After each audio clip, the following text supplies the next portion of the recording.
Woo, sorry about that. It's approximately 7 p.m. on Saturday evening, January 18th, and I have opened Jane's gallery studio to the public. I opened it at 6:30 actually, and I'll keep it open until 7:30 this evening.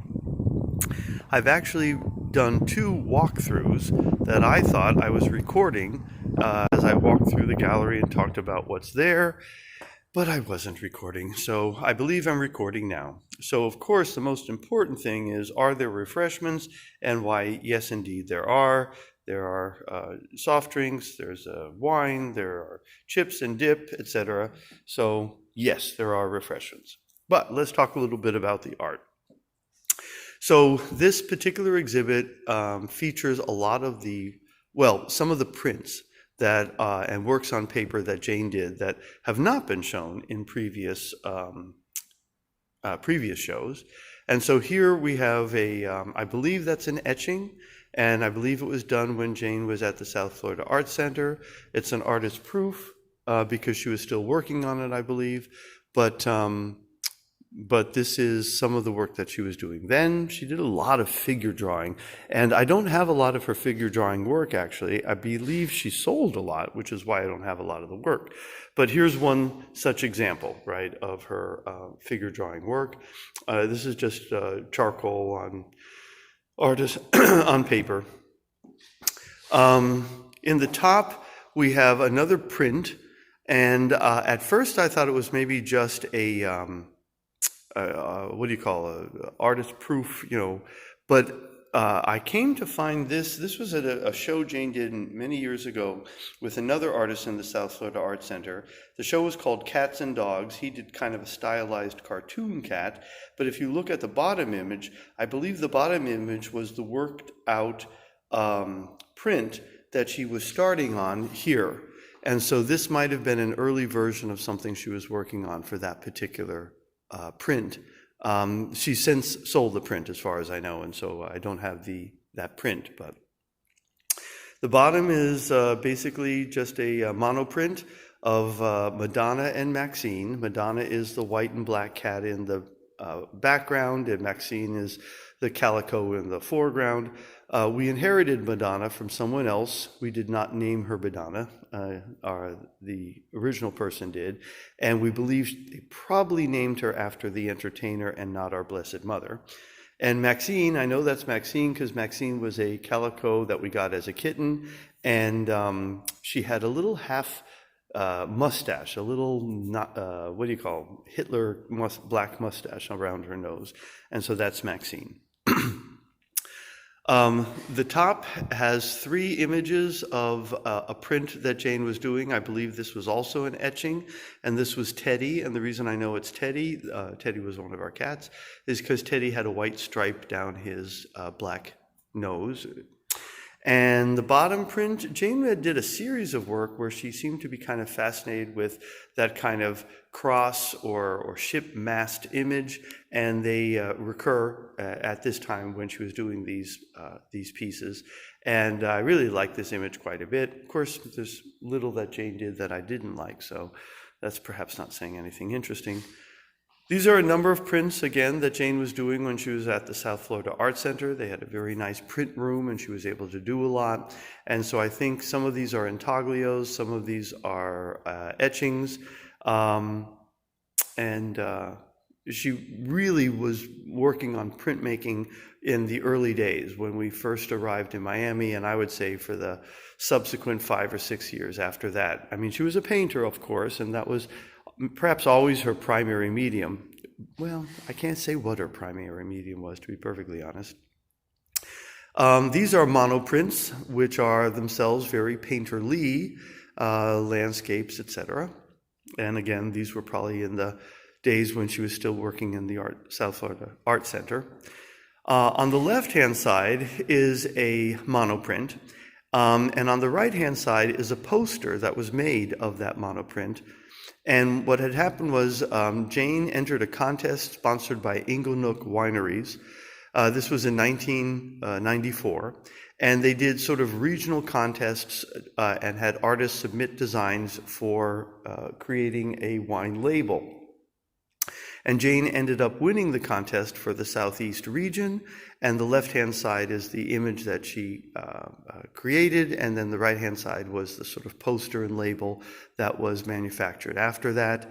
And then here, it's a very dark image, it's a little hard to see, but this might have been an early print when she was working on the monoprint, and she was trying to get values right, and so it might have been that she printed this a couple of times, and the first one was very rich and thick in ink, and then it subsequently became lighter and lighter to get to the values that she was looking for. I suspect, but I don't know that for sure. Okay, so this is a series of works that Jane did called Freebird, and hanging this just pointed out to me how very difficult it is to do that. That in the future I need to hire someone. But just to get them level and spaced appropriately, etc. And I think it makes a really nice effect when you do it correctly, but doing it correctly is quite a challenge. And actually, I think there are 11 of these all told, but I didn't find all 11, so I don't know what happened to the other ones. But that's that. These are acrylic on canvas board, I believe, right? The green and black and red image is acrylic on a literal board, just a piece of wood. And I really like it. I like the texture of the wood itself. I like the roughness of it. Of course, it's very evocative, the dark birds and the sort of foliage in the back. And anyway, well, I don't need to tell you that, but that's what that is. And then the blue image is a little uncharacteristic for Jane. It's kind of a bright palette for her. She tended to be more subdued, but there you have that. Some of you might be familiar with the story of this particular object. This is called Ghost Bird.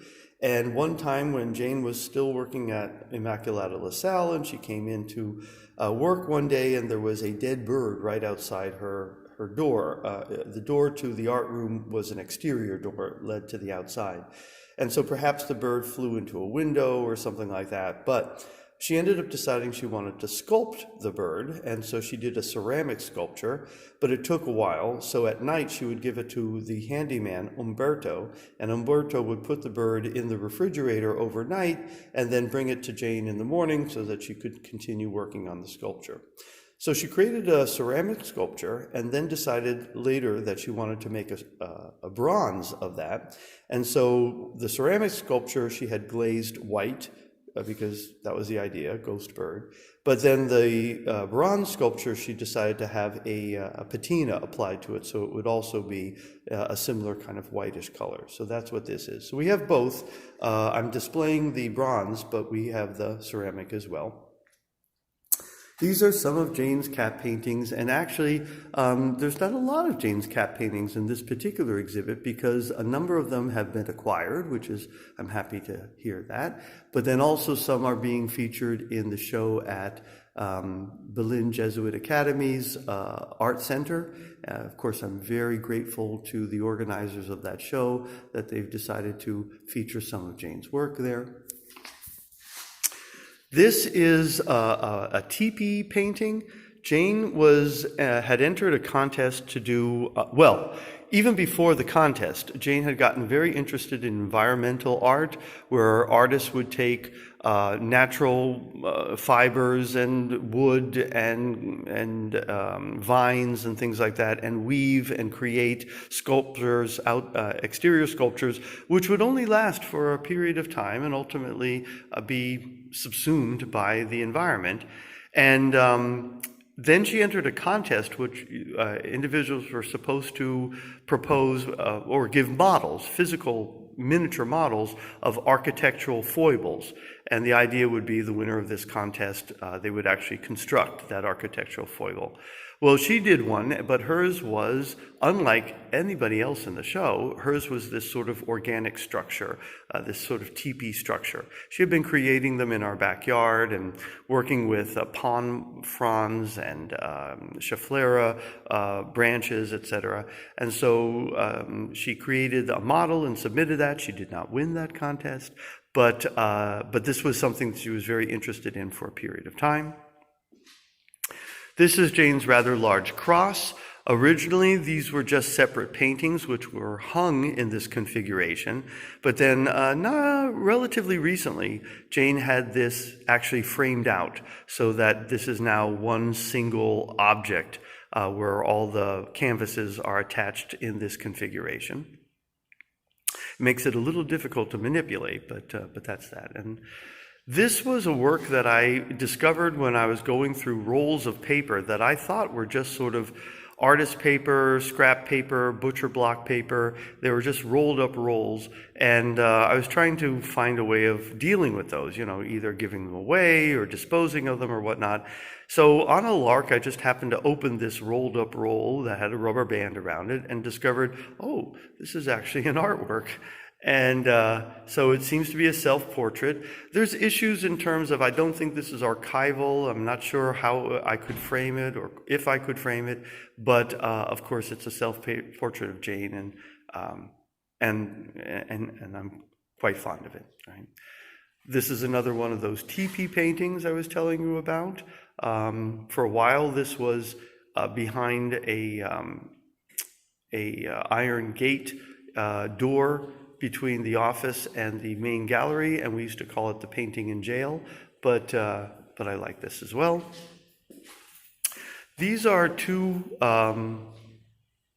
collages that Jane did relatively recently. This is a little more recent now, and within the last 5 or 6 years, I think. She actually did 3 of these. One of these are now appearing in the Berlin show that I mentioned earlier, and a collage seemed to be something she got very much interested in later and more recently. This is an assemblage of found objects that was part of the Family Bones exhibit. And again, it's found objects and things that she put together. I think there used to be a little red cardinal that was pretend, it was stuffed. A red cardinal that was also in there at some point. So this may not be complete. And no, those are not real bones. Those are ceramic replica of bones, but they are not real bones. Here's a series of 4 collages that Jane did. There's actually 5 of them, and one is missing because it too is in the Berlin show. But again, as I said, Jane became particularly interested in collage in recent years.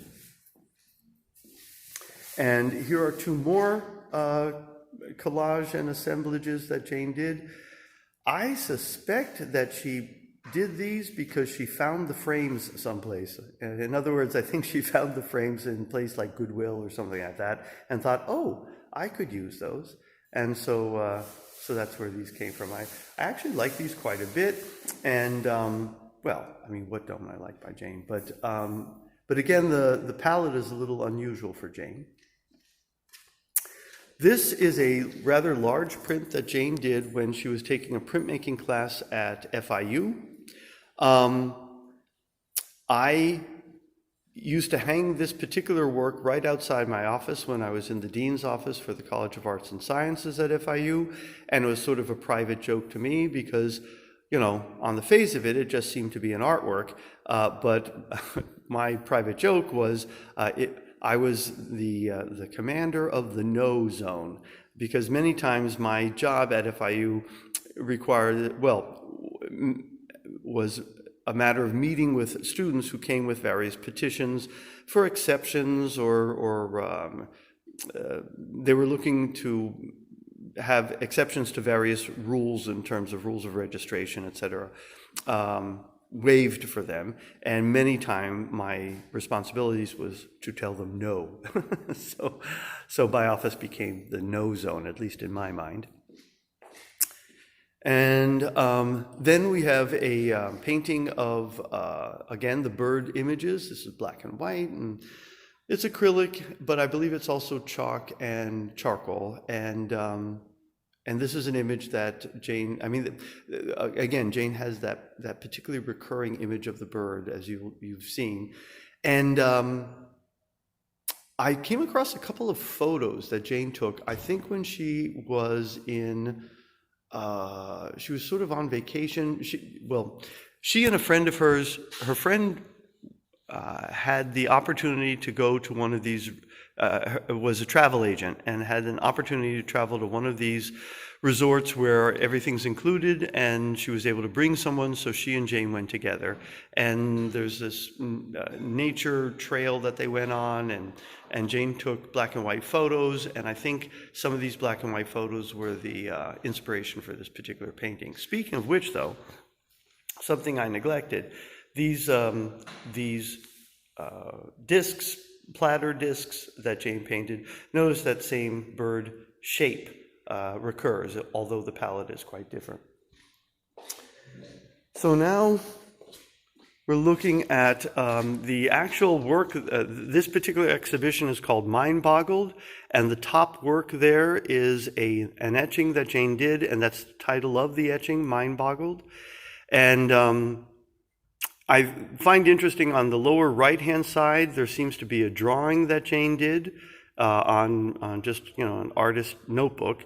And then on the left-hand side was an early version of the print that she seemed to start working on and then continued to work on until she got the values where she wanted. So it's an interesting little collection of images there. All right, so now we're in the front gallery, and the front gallery I talked a lot about in one of the earlier walks with this, but this is Jane's sunflowers. A very good friend of Jane's had brought her sunflowers as a gift, and she became intrigued and ended up starting to paint and paint and paint. And she posted on her website and Facebook that she was having conversations with Vincent, and so this became a body of work of hers that was her sunflower works, and this was a relatively recent body of work. Although I must say that in our bedroom, we had a work that we brought from Pennsylvania that she had done probably in the early 80s, which was a sunflower study. So sunflowers were not something that she was merely interested in recently. It seems to be something that she had found fascinating from an artist's perspective for years. So this is additional sunflower work that Jane produced. Some of this is canvases, some of this is acrylic on canvas board. And then the last thing I'll be talking about here is this wall of smaller works.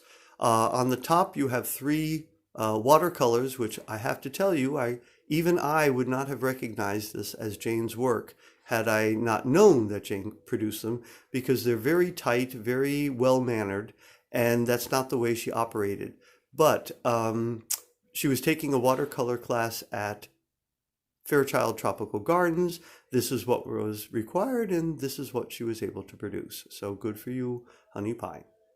On the right-hand side, we have some acrylics, 2 acrylic on canvas. In the middle there, you have some more acrylic on canvas. In the 3rd row down, you have acrylic on canvas, which are inspired by Scheffleras. And then in the 4th row down, on the left-hand side, you have some bird images. I'll get in a little bit closer so you can see. Bird images that she was experimenting with sun paper. I don't know if that's really the name of it, but it's sunprints paper. There we go. And clear, I can't think of the name of it. But anyway, so they're bird kind of images, but ambiguous. There's a pen and ink that was a very early pen and ink. I think it's 1977. And so I don't even think it's a cat I know, because I didn't know Jane in those days. And then this is 11 of 10, which is a long story, but we could tell you another time if you want me to. All right. So this was a little longer than perhaps it needed to be. But this is the show for January. And I think it came out very well. And I'll sign off at this point.